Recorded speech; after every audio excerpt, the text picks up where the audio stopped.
आप का पुष्टिकरण होगा, सत्यापन होगा। और ये जो है ये गैर हस्तांतरणीय टोकन है, पासपोर्ट की तरह। और यहाँ पर ये एक हैश के रूप में सेव होता है, तो कंपनी को आपकी पिक्चर का नहीं पता, आपकी तस्वीर का नहीं पता, लेकिन ये स्मार्ट कॉन्ट्रैक्ट के माध्यम से कंपनी आपको जानती है। और ये आपके वॉलेट में भंडारित है, स्टोर्ड है। और इस वॉलेट के माध्यम से, यानी कि आप इस वॉलेट के माध्यम से आप जो भी करना चाहें, जो भी आप SBID के माध्यम से करना चाहें, वो आप कर सकते हैं। और ये तभी हो पाएगा, वो इसलिए क्योंकि ये ब्लॉकचेन टेक्नोलॉजी के ऊपर विकसित है, आधारित है, और इसीलिए ये विकेंद्रीकृत है, यानी डिसेंट्रलाइज्ड है। तो यहाँ पर ये केवल और केवल जो पहचान या आइडेंटिटी जो है, वो केवल भंडारित नहीं हो रही है, लेकिन और भी बहुत सारी चीजें हैं, जैसे कि आपकी शिक्षा, जैसे कि और गैर हस्तांतरित डेटा जो केवल और केवल आपके वॉलेट में भंडारित है, स्टोर्ड है। और जो आपका वॉलेट है वो ब्लॉकचेन की गतिविधियों के अंदर एक कोर है, एक माध्यम है, एक बिंदु है। और ये आप लोग, अब चूंकि आपने के पास ये वॉलेट पहले से ही मौजूद है, तो आप इसके माध्यम से आप परिसंपत्तियां खरीद सकते हैं, बेच सकते हैं, आप उनको भंडारित कर सकते हैं। तो जो ये वॉलेट है, अब इसको ये मान्यता प्राप्त है कि जो गतिविधियां जो हैं, वो कौन सी गतिविधियां वो कर सकता है, वो आईडी, वॉलेट का वो आईडी वो कर सकता है, वो नहीं कर सकता है। और उसके बाद हम लोग जो है इसके ऊपर कार्य करते रहेंगे, उसके ऊपर हम शिक्षा का काम करते रहेंगे। और यूं कहें कि अगर आप किसी यूनिवर्सिटी में पढ़े हैं और आपको डिप्लोमा प्राप्त हुआ है, और आपने जो है वो डिप्लोमा जो है वो आप हमेशा अपने साथ लेकर नहीं जाते हैं, आप अपने लिंक्डइन आईडी के ऊपर जाते हैं और आप दे देते हैं। और कई बार इसके ऊपर फ्रॉड भी हो सकता है। लेकिन यदि आपके वॉलेट के अंदर NFT टोकन है, गैर हस्तांतरित टोकन, नॉन ट्रांसफरेबल टोकन है, और कोई भी आपको देखना चाहता है, कोई आपकी पुष्टि करना चाहता है, तो वो यहां से सत्यापित कर सकता है, ये पुष्टिकरण कर सकता है।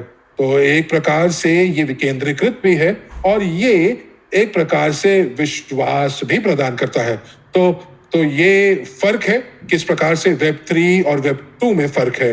तो Web2 के अंदर जो है वो लेगेसी की वजह से वो अलग है, लेकिन Web3 के अंदर कुछ ऐसी प्रौद्योगिकियां हैं जिनकी आप नकल नहीं कर सकते, जिनको आप झूठ नहीं बोल सकते, क्योंकि बहुत सारे एल्गोरिथम जो है वो उसका पुष्टिकरण करते हैं। अब STO के अंदर क्या है, तो ये आपको पहुंच बनाता है, जैसा कि मीरा ने कहा, आपकी पहुंच बनाता है। और ये केवल एवरेज के लिए नहीं, आप केवल एवरेज क्लाइंट के माध्यम से नहीं, बल्कि और भी 60 से ज्यादा, और इनकी संख्या धीरे धीरे बढ़ रही है। और क्योंकि यहाँ पर हम लोग पूरी की पूरी जो प्रौद्योगिकी है उसको पंक्तिबद्ध कर रहे हैं, स्ट्रीमलाइन कर रहे हैं, क्योंकि यहाँ पर किस प्रकार से जो जारी करने की जो प्रक्रिया है उसको भी पंक्तिबद्ध कर रहे हैं, जिसके ऊपर हम बाद में बात करेंगे। तो एक प्रकार से आपका वॉलेट जो है वो आपकी पहुंच एक विनियमित पर्यावरण के अंदर बनाता है, जो आपकी क्षमता को बढ़ाता है। वो कैसे? क्योंकि आप जो है वो निवेश कर सकते हैं अलग अलग कंपनियों में, अलग अलग टोकनाइज्ड परिसंपत्तियों के अंदर, और आप उनको देख भी सकते हैं। तो ये मेरे हिसाब से मुझे लगता है कि या तो ये आईडी आपके पास है या नहीं है, या पहुंच आपके पास है या नहीं है। तो एक प्रकार से जो कंप्लायंस है, तो वो जो है वो आपकी जो विनियमित है, वो आपकी पहुंच विनियमित के माध्यम से बनाती है। यदि आप Web3 के अंदर आपने स्वॉप्स के साथ खेला होगा, तो आपने बहुत सारी बार पंप्स और डंप्स के बारे में सुना होगा, यानी कि लोग पैसा डालते हैं और पैसा खो देते हैं, क्योंकि लोग जो है वो कोई ना कोई जो है वो तरलता को बढ़ाता है, कोई व्यक्ति जो है वो तरलता को बढ़ाता है, और जिस व्यक्ति ने तरलता बढ़ाई उससे जब मूल्य बढ़ता है तो वो सारे के सारे जो अपनी परिसंपत्ति है वो बेच देता है, और लोगों का नुकसान हो जाता है। तो ये प्रकार से आप शिक्षित तरीके से आप निर्णय लेते हैं कि आपने कहाँ निवेश करना है। तो यहाँ पर अब हम लोगों ने जो एक प्रकार से एक ऐसा इकोसिस्टम बनाया है, जहां पर जो कि एक प्रकार से जिसका अनुपालन किया जाता है, जो विनिमय के साथ है, और वो त्रुटि विहीन है। तो अब यहाँ पर अब आप देखेंगे कि यहाँ पर एक गुमनाम तरीके से जैसे कि पहले होता था एक गुमनाम तरीके से लोग जो थे वो कार्य करते थे और निकल जाते थे, लेकिन यहाँ पर ये पूरा का पूरा जो है वो सोल्वी आईडी के माध्यम से सभी जो ऑपरेशन है वो हो सकता है। तो आपको पता है कि आपकी किस आईडी ने जो है वो क्या कार्य किया, तो जो फ्रॉड के जो जो मौके हैं वो कम हो जाते हैं। तो एक प्रकार से जो फ्रॉड है वो 99 धोखेबाजी जो है वो 99.99% कम हो जाती है। तो निवेशकों के लिए बहुत अच्छा है। और जी हाँ, बिल्कुल, आइए अगली स्लाइड के ऊपर चलते हैं। और एक और टिप्पणी मैं यहाँ पर कहना चाहूंगा। रॉस कह रहे हैं कि जो जो सोल बाउंड है ये एक प्रकार से नई श्रेणी है टोकन की। और तो आप बहुत ध्यान से सुनिएगा। और जो सोल बाउंड जो है तो बाइनेंस ने अंदरूनी तौर से अपने परियोजनाओं में इसका इस्तेमाल किया हुआ है। तो ये एक नया रुझान है। और क्योंकि ये शुरुआत है तो लोगों को इसके बारे में समझ नहीं है, तो इसीलिए हम लोग जो है आपको बता रहे हैं। लेकिन ये बहुत ही महत्वपूर्ण जानकारी है और शायद आपने सोल बाउंड्स के बारे में कभी नहीं सुना होगा। और मैं यहाँ पर कुछ प्रश्नों को भी देख रहा हूँ। और जो लाइव वेबिनार जो हम लोगों ने पहले भी आयोजित किए थे, तो लोग पूछते थे कि आपके परियोजना का नाम सोल बाउंड आईडी क्यों है? तो क्या आप अपनी आत्मा को बेच रहे हैं? क्योंकि अंग्रेजी में सोल का मतलब आत्मा होता है। तो सोल बाउंड आईडी हम इसलिए इस्तेमाल करें क्योंकि हम इस प्रौद्योगिकी का इस्तेमाल कर रहे हैं। तो ये इसलिए क्योंकि आप जो है आपकी आईडीज जो है वो अनुपालित हो सकें। तो आप जो है सोल बाउंड टोकन को सोल बाउंड आईडी से बिल्कुल जोड़िएगा मत, क्योंकि सोल बाउंड जो टोकन है वो एक यूटिलिटी टोकन है और जो आईडी है वो एक गैर हस्तांतरित आईडी है, जैसे कि आपका पासपोर्ट है। तो इसीलिए आप इस आईडी के माध्यम से टोकन्स को खरीद सकते हैं, कॉइन्स को खरीद सकते हैं। तो ये यूटिलिटी पेमेंट टोकन है जिसके माध्यम से आप भुगतान कर सकते हैं। और जो ये आईडीज है इनकी पुष्टिकरण होता है और साथ ही साथ ये गैर हस्तांतरितकरण है। धन्यवाद। तो जीन कह रहे हैं कि यहाँ पर ये 5 तरह की पहचान होती है, 5 तरह के प्रकार होते हैं सोल बी आईडीज के। सरल तरीके से कहें तो 2 तरीके जो है वो निवेशकों के लिए होता है, पी और पी प्लस। माफ कीजिएगा, पी और पी प्लस। तो यदि आप बाइनेंस के ऊपर हैं, यदि आप और किसी एक्सचेंज के ऊपर हैं, यदि आप केवाईसी की प्रक्रिया से गुजरे हैं, तो ये उसी प्रकार है। लेकिन ये हम नहीं करते हैं, ये हमारे पार्टनर्स संस्थाएं करती हैं। तो आपको ये बता दें कि जो डेटा जो है वो हम उसको भंडारण नहीं करते, उसको स्टोर नहीं करते, हम लोग इसका प्रबंधीकरण नहीं करते हैं, हम इसको आगे बेचते नहीं है। ये वहां पर भंडारित है जहां पर इसको होना चाहिए, ताकि ये विनियमित तरीके से जो कि आपका डेटा है, जो कि आपका जो डेटा है वो डेटा 180 देशों का वो उस जगह के ऊपर भंडारित है। तो आप वेबसाइट के ऊपर जा सकते हैं और देख सकते हैं कि कौन से दस्तावेजों की जरूरत है। और ये एक बायोमेट्रिक चेक है। तो यहाँ पर आपको अपने अपने अपने सर को घुमाना पड़ता है, अपने हाथ को उठाना पड़ता है, कुछ ऐसे मुद्राएं करनी पड़ती हैं ताकि पता चले कि आपकी पहचान सही है।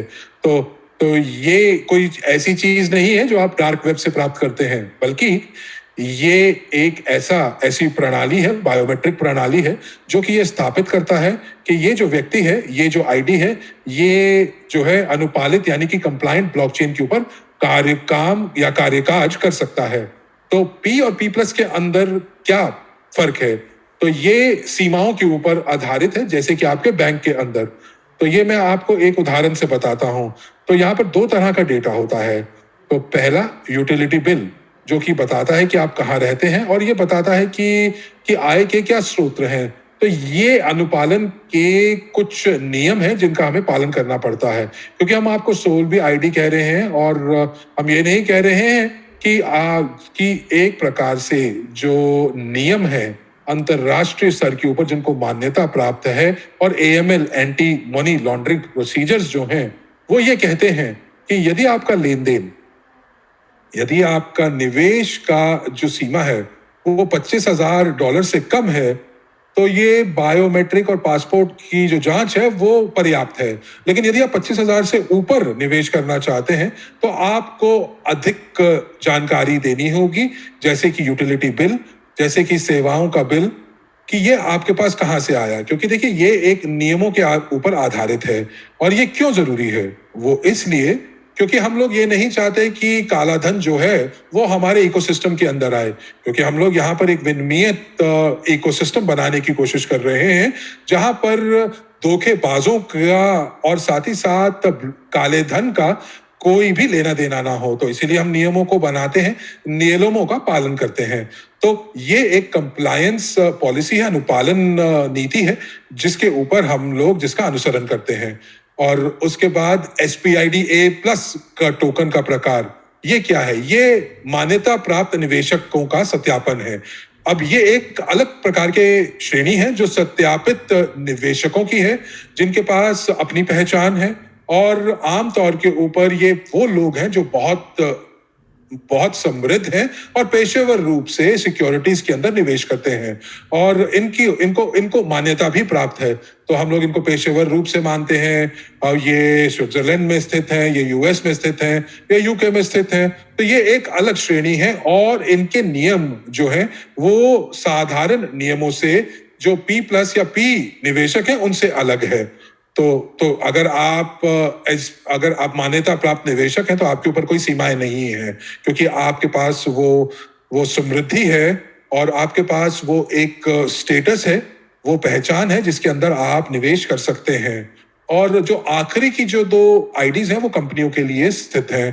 तो C जो है वो एक सरल कंपनी है, और यहाँ पर ये जो निवेशक है ये कॉर्पोरेट निवेशक हो सकता है, जो कि काफी आम है वित्तीय बाजार के अंदर। एक कंपनी जो है वो निवेश करती है, बेचती है, खरीदती है, और ये कंपनी जो है दुर्भाग्य से आप इस कंपनी का बायोमेट्रिक चेक नहीं कर सकते हैं, जैविक चेक नहीं कर सकते हैं। तो इसीलिए यहाँ पर जो है हम लोग यहाँ पर अपने जो लीगल पार्टनर्स हैं उसके ऊपर हम जो है वो आश्रित हैं, क्योंकि हमारे पास वो कौशल नहीं है कि हम लोगों को ये पता चल सके कि ये कंपनी सही है या नहीं है।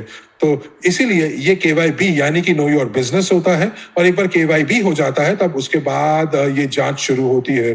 क्यों? क्योंकि देखिए हम लोग ऐसा नहीं चाहते कि कोई एक ऐसी कंपनी हो जो धोखाधड़ी के लिए हो और उसके पास कोई भी ऐसे कागजात, केवल उसके पास कागजात हो और धन ना हो। तो इसीलिए हम लोग जो है जो जोखिम को कम करना चाहते हैं। देखिए हमारा लक्ष्य भी यही है कि हम एक ऐसा इकोसिस्टम बनाएं जो जोखिम से रहित हो। तो हम लोग अपना कार्य करना चाहते हैं, और इसीलिए जो अनुपालन या कंप्लायंस चेक है इन कंपनियों के, तो जो कि कॉर्पोरेट निवेशक हैं, ये बहुत महत्वपूर्ण है। अब ये C+ क्या है?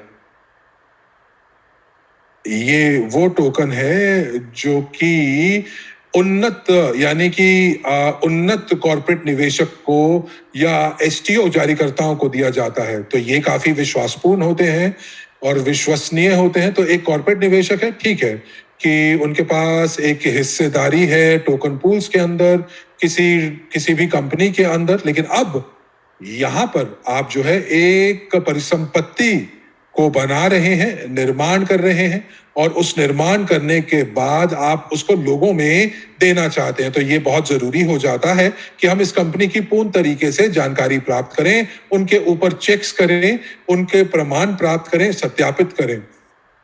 तो ये 5 प्रकार की जो ये SBIDs हैं, ये जो पहचान है, जो आइडेंटिटीज हैं, ये अलग अलग कॉन्ट्रैक्ट्स के ऊपर आधारित हैं।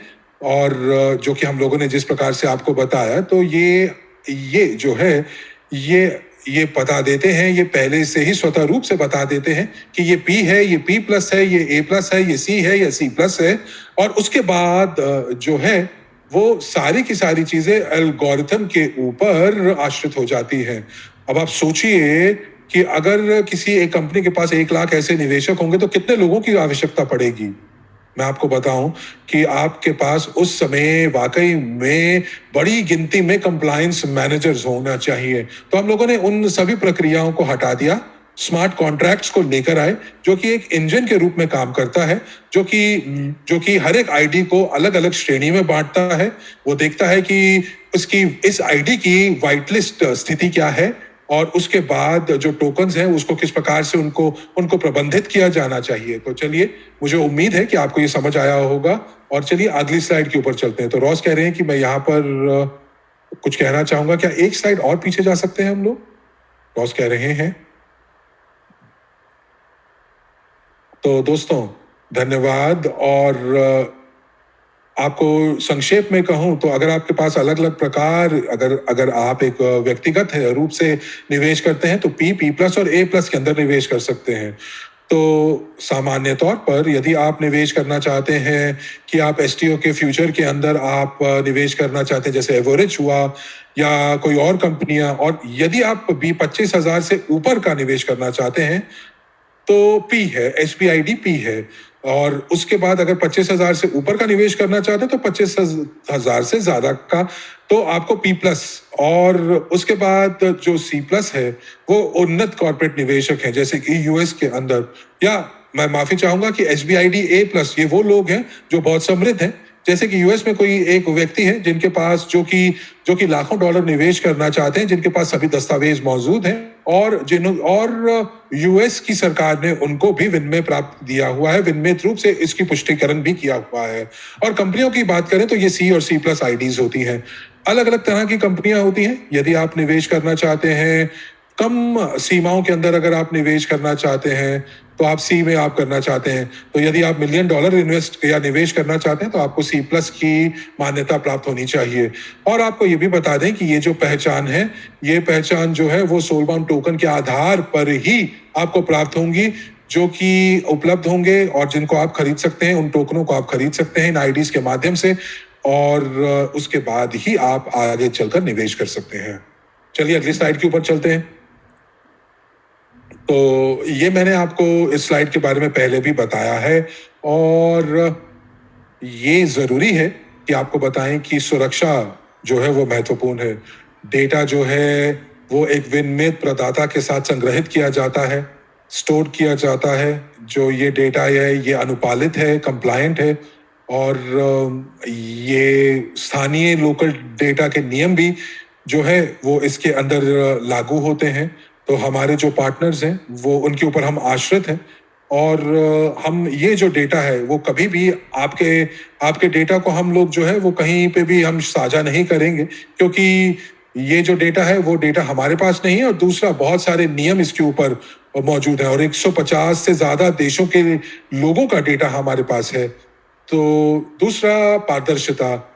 देखिए, एक बार जब आपने बाइनेंस के ऊपर या किसी और ब्लॉकचेन के ऊपर आपका एड्रेस या आपकी पहचान बन जाती है, तो उसके बाद जो है आप सारे के सारे लेन देन जो है वो आप देख पाएंगे। आप देखेंगे किस प्रकार से ये है। तो आप जो कुछ भी करेंगे ब्लॉकचेन के ऊपर, तो पारदर्शिता से एक ब्लॉक बनेगा।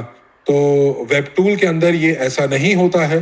तो कोई भी व्यक्ति जो है वो आपका लेन देन को काट सकता है, डिलीट कर सकता है, लेकिन ब्लॉकचेन जो है वो एक ही तरफा काम करता है। आप जो है उसको डेटा को बना सकते हैं, आप डेटा को के तक अपनी पहुंच बना सकते हैं, लेकिन उसको डिलीट नहीं कर सकते हैं।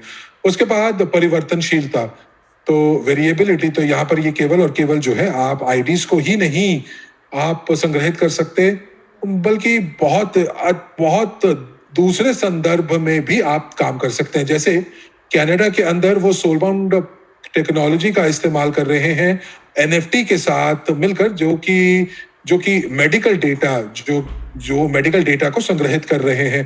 तो किसी भी रोगी का जो डेटा है वो जो है वो ब्लॉकचेन के ऊपर इनक्रिप्ट होकर स्टोर किया जा सकता है, और जिनके पास निजी कीज हैं, जो कि डॉक्टर्स हैं, वो ही उस डेटा तक अपनी पहुंच बना सकते हैं। और एक प्रकार से आपका पूरा का पूरा जो चिकित्सा का रिकॉर्ड है, वो सारा का सारा मेडिकल हिस्ट्री, चिकित्सा इतिहास, वो केवल डॉक्टर्स जो हैं वो ही उस तक पहुंच बना सकते हैं। तो चिकित्सा के क्षेत्र के अंदर ये काफी अच्छे से कार्य कर रहा है और कार्यरत है। तो इसके साथ साथ जो कि हमारा जो सोलबाउंड है वो थर्ड पार्टी एप्लीकेशंस में भी इस्तेमाल होगा।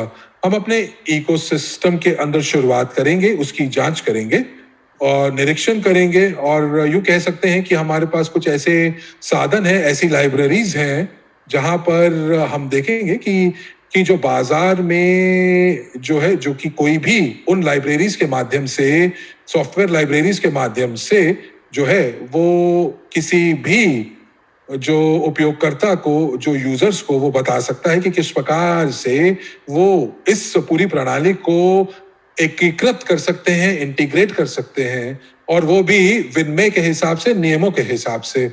और मैं यहाँ पर अधिकांश रूप से कह रहा हूँ, और मैं ये अधिकांश जब मैं कहता हूँ तो मैं आपको एक संख्या देना चाहूंगा, 99.5% बाजार जो है वो इसका इस्तेमाल कर सकता है। और कौन इस्तेमाल कर सकता है इसको? सॉफ्टवेयर इंजीनियर्स, जिनको कौशल प्राप्त है, वो इस्तेमाल कर सकते हैं। वो लोग इस्तेमाल कर सकते हैं जो कानून के साथ जुड़े हुए हैं। तो यहाँ पर तो इसीलिए हम लोगों ने पहले ही आपको ये बताया कि 5 साल पहले जब हम लोगों ने देखा तो ये परिदृश्य था, और इसी परिदृश्य के साथ हमने काम करना शुरू किया।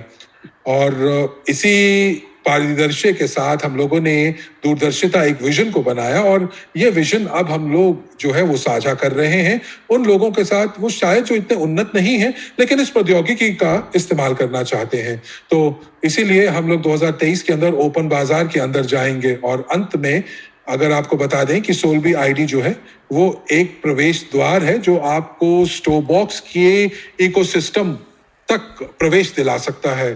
तो हम लोग एक ब्लॉकचेन को जो है बिना किसी सत्यापन प्रक्रिया के नहीं बना सकते, और ये सारे के सारे नियमों का हम लोगों को पालन करना चाहते हैं। तो रॉस, यदि आप कुछ बोलना चाहें तो नहीं, ये बिल्कुल बिल्कुल बढ़िया था। अगले अगले स्लाइड पर चलते हैं। तो ठीक है दोस्तों, तो अब हमारे पास रॉस कह रहे हैं कि एक डुअल टोकन मॉडल है, और यानी कि 2 टोकन है। तो ये सोल्वी टोकन है जो कि एक समुदाय टोकन है, और जो कि आप खरीद सकते हैं। लेकिन आने वाले भविष्य के अंदर, आने वाले कुछ महीनों के अंदर, और आपकी समझ के लिए हम बताना चाहेंगे कि एक सुरक्षा टोकन का भी हम जो है वो जारी करेंगे। और आप यूटिलिटी टोकन को सुरक्षा टोकन जो है वो आप जो है वो हस्तांतरित कर सकते हैं, ताकि आप आधिकारिक तौर से टोकन के माध्यम से, सुरक्षा टोकन के माध्यम से आप अपनी हिस्सेदारी उस कंपनी में प्राप्त कर सकें। तो अभी के लिए हमारे पास सोल्वी का टोकन है, लेकिन ये जरूरी है कि आप ये समझ पाएं कि आप जो है आप आधिकारिक शेयर होल्डरों की सूची में शामिल हो सुरक्षा टोकन के माध्यम से। तो यही हम लोगों ने आपको बताया है। तो अभी हम लोग जो है निजी बिक्री के चरण में हैं, और यहाँ पर इस समय जो मूल्य है वो सबसे कम है और सबसे बेहतर भी है। क्यों? क्योंकि ये पहला चरण है। क्योंकि आप देखेंगे कि दूसरे चरण के अंदर, जहां पर हम सार्वजनिक दौर के अंदर, और आपको बता दें कि जो 15 फरवरी को, यानी कि आने वाले 15 दिनों में, ये पहला जो चरण है वो खत्म हो जाएगा, और जो निजी बिक्री चरण खत्म हो जाएगा। तो आप देखेंगे कि जो उस समय जो निजी बिक्री चरण का दूसरा दौर होगा, उस समय जो कीमत है वो 50% बढ़ जाएगी। तो आप देखेंगे कि इस समय जो निजी बिक्री चरण 1 है, प्राइवेट सेल फेज 1, इसके अंदर सबसे कम कीमत पे आपको ये टोकन उपलब्ध हो रहा है, और आप जो है सोल बाउंड यूटिलिटी टोकन के माध्यम से आप आगे बढ़ सकते हैं। तो चलिए आगे चलते हैं। तो यहाँ पर पैकेजेस जो हैं वो आपके सामने हैं। तो यहाँ पर आप देखेंगे कि जो बाएं हाथ में आपको मूल्य बताया जा रहा है टोकन का, और आप देखेंगे कि एक बहुत ही लोकतांत्रिक पैकेजेस हैं। तो यहाँ पर देखेंगे $10 से शुरू हो रहा है और $15,000 तक जा रहा है। और जितने ज्यादा टोकन आप खरीदेंगे उतना ज्यादा मुनाफा आप बना सकते हैं।